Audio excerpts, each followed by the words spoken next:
Book 2, Chapter 10 of A Tale of Two Cities by Charles Dickens. Two Promises.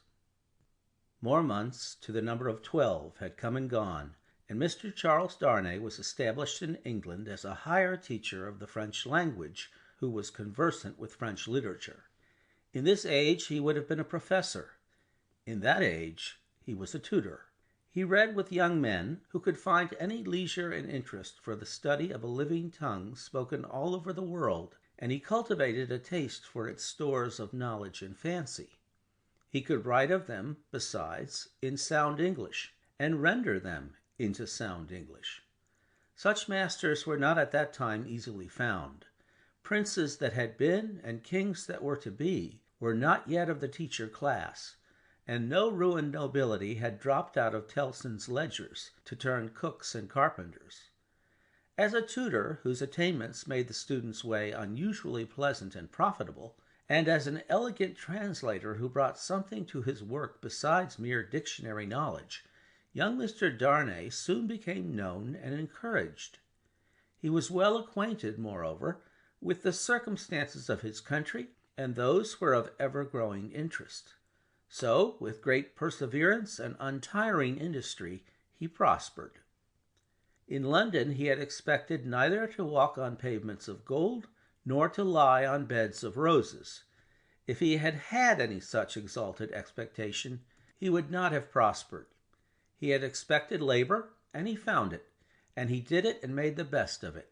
In this his prosperity consisted. A certain portion of his time was passed at Cambridge, where he read with undergraduates as a sort of tolerated smuggler who drove a contraband trade in European languages, instead of conveying Greek and Latin through the custom house. The rest of his time he passed in London. Now, from the days when it was always summer in Eden to these days when it is mostly winter in fallen latitudes, the world of a man has invariably gone one way, Charles Darnay's way, the way of the love of a woman. He had loved Lucy Manette from the hour of his danger. He had never heard a sound so sweet and dear as the sound of her compassionate voice. He had never seen a face so tenderly beautiful as hers when it was confronted with his own on the edge of the grave that had been dug for him. But he had not yet spoken to her on the subject. The assassination at the deserted chateau, far away beyond the heaving water and the long, dusty roads, the solid stone chateau which had itself become the mere mist of a dream, had been done a year, and he had never yet, by so much as a single spoken word, disclosed to her the state of his heart. That he had his reasons for this, he knew full well.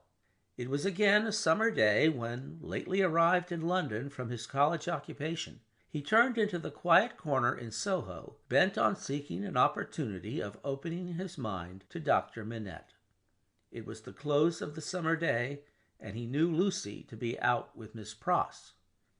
He found the doctor reading in his armchair at a window. The energy which had at once supported him under his old sufferings and aggravated their sharpness had been gradually restored to him. He was now a very energetic man indeed, with great firmness of purpose, strength of resolution, and vigor of action. In his recovered energy he was sometimes a little fitful and sudden, as he had at first been in the exercise of his other recovered faculties, but this had never been frequently observable, and had grown more and more rare. He studied much, slept little, sustained a great deal of fatigue with ease, and was equably cheerful. To him now entered Charles Darnay, at sight of whom he laid aside his book and held out his hand. "Charles Darnay, I rejoice to see you. We have been counting on your return these 3 or 4 days past. Mr. Stryver and Sidney Carton were both here yesterday, and both made you out to be more than due." "I am obliged to them for their interest in the matter," he answered, a little coldly as to them, though very warmly as to the doctor.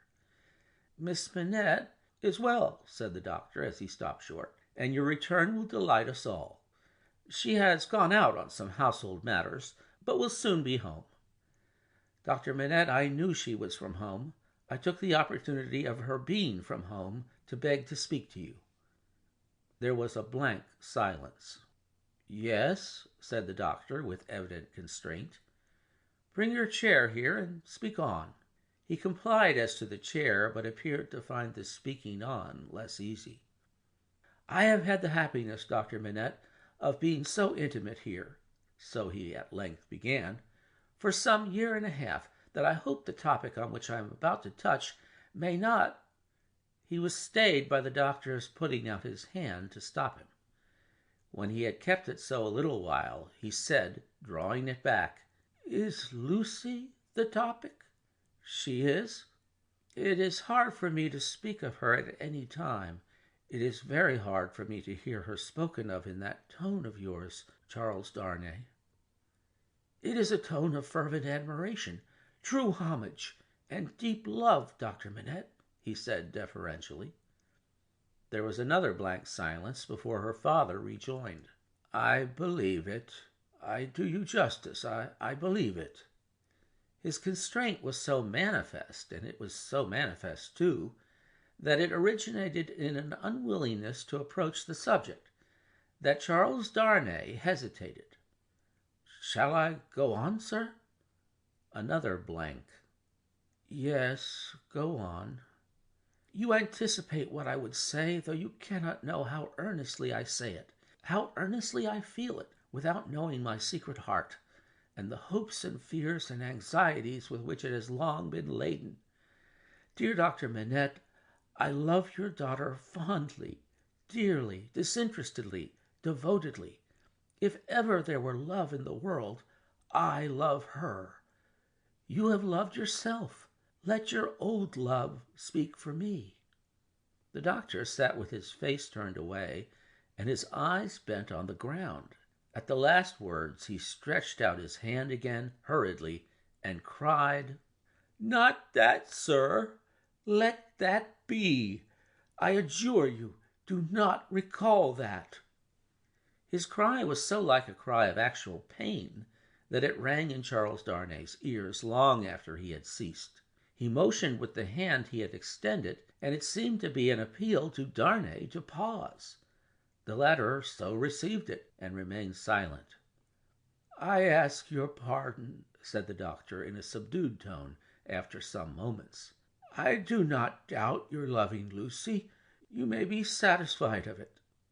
He turned towards him in his chair, but did not look at him, or raise his eyes. His chin dropped upon his hand, and his white hair overshadowed his face. "Have you spoken to Lucy?" "No." "Nor written?" "Never." "It would be ungenerous to affect not to know that your self-denial is to be referred to your consideration for her father. Her father thanks you." He offered his hand, but his eyes did not go with it. "I know," said Darnay respectfully. "How can I fail to know, Dr. Manette, I who have seen you together from day to day, that between you and Miss Manette there is an affection so unusual, so touching, so belonging to the circumstances in which it has been nurtured, that it can have few parallels, even in the tenderness between a father and a child. I know, Dr. Manette, how can I fail to know, that mingled with the affection and duty of a daughter who has become a woman, there is in her heart towards you all the love and reliance of infancy itself. I know that, as in her childhood she had no parent, so she is now devoted to you with all the constancy and fervor of her present years and character, united to the trustfulness and attachment of the early days in which you were lost to her. I know perfectly well that if you had been restored to her from the world beyond this life, you could hardly be invested in her sight with a more sacred character than that in which you are always with her. I know that when she is clinging to you, the hands of a baby, girl, and woman, all in one, are round your neck. I know that in loving you she sees and loves her mother at her own age, sees and loves you at my age, loves her mother broken-hearted, loves you through your dreadful trial and in your blessed restoration. I have known this night and day since I have known you in your home." Her father sat silent, with his face bent down. His breathing was a little quickened, but he repressed all other signs of agitation. "Dear Dr. Manette, always knowing this, always seeing her and you with this hallowed light about you, I have forborne and forborne, as long as it was in the nature of man to do it. I have felt and do even now feel that to bring my love, even mine, between you is to touch your history with something not quite so good as itself. But I love her. Heaven is my witness that I love her." "I believe it," answered her father mournfully. "I have thought so before now. I believe it." "But do not believe," said Darnay, upon whose ear the mournful voice struck with a reproachful sound, "that if my fortune were so cast as that, being one day so happy as to make her my wife, I must at any time put any separation between her and you, I could or would breathe a word of what I now say. Besides that, I should know it to be hopeless. I should know it to be a baseness. If I had any such possibility, even at a remote distance of years, harbored in my thoughts and hidden in my heart, if it ever had been there, if it ever could be there, I could not now touch this honored hand." He laid his own upon it as he spoke. "No, dear Dr. Manette. Like you, a voluntary exile from France. Like you, driven from it by its distractions, oppressions, and miseries. Like you, striving to live away from it by my own exertions, and trusting in a happier future. I look only to sharing your fortunes, sharing your life and home, and being faithful to you to the death. Not to divide with Lucy her privilege as your child, companion, and friend, but to come in aid of it, and bind her closer to you, if such a thing can be." His touch still lingered on her father's hand. Answering the touch for a moment, but not coldly, her father rested his hands upon the arms of his chair, and looked up for the first time since the beginning of the conference. A struggle was evidently in his face, a struggle with that occasional look which had a tendency in it to dark doubt and dread. "You speak so feelingly and so manfully, Charles Darnay, that I thank you with all my heart, and will open all my heart, or nearly so. Have you any reason to believe that Lucy loves you?" "None. As yet, none." "Is it the immediate object of this confidence that you may at once ascertain that with my knowledge?" "Not even so. I might not have the hopefulness to do it for weeks. I might, mistaken or not mistaken, have that hopefulness tomorrow. Do you seek any guidance from me?" "I ask none, sir, but I have thought it possible that you might have it in your power, if you should deem it right, to give me some." "Do you seek any promise from me?" "I do seek that." "What is it?" "I well understand that without you I could have no hope. I well understand that even if Miss Manette held me at this moment in her innocent heart, do not think I have the presumption to assume so much, I could retain no place in it against her love for her father."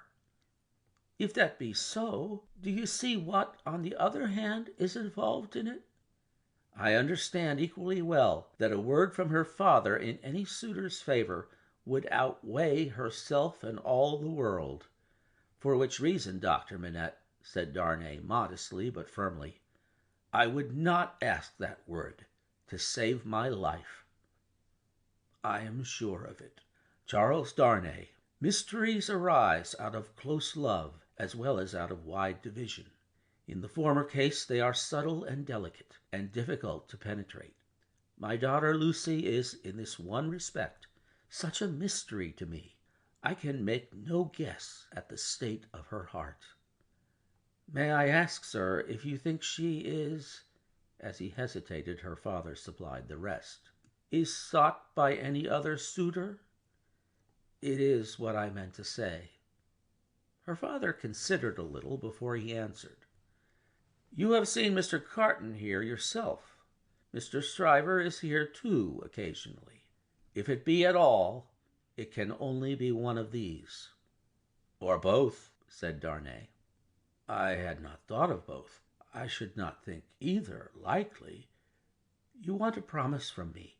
Tell me what it is. It is that if Miss Manette should bring to you at any time, on her own part, such a confidence as I have ventured to lay before you, you will bear testimony to what I have said and to your belief in it. I hope you may be able to think so well of me as to urge no influence against me. I say nothing more of my stake in this. This is what I ask.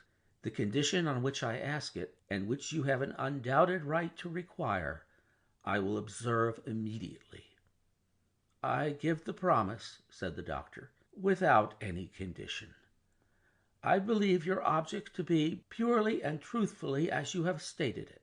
I believe your intention is to perpetuate and not to weaken the ties between me and my other and far dearer self. If she should ever tell me that you are essential to her perfect happiness, I will give her to you. If there were, Charles Darnay, if there were— The young man had taken his hand gratefully. Their hands were joined as the doctor spoke. Any fancies, any reasons, any apprehensions, anything whatsoever, new or old, against the man she really loved, the direct responsibility thereof not lying on his head, they should all be obliterated for her sake. She is everything to me, more to me than suffering, more to me than wrong, more to me— Well, this is idle talk. So strange was the way in which he faded into silence, and so strange his fixed look when he had ceased to speak, that Darnay felt his own hand turn cold in the hand that slowly released and dropped it. You said something to me, said Dr. Manette, breaking into a smile. What was it you said to me? He was at a loss how to answer, until he remembered having spoken of a condition.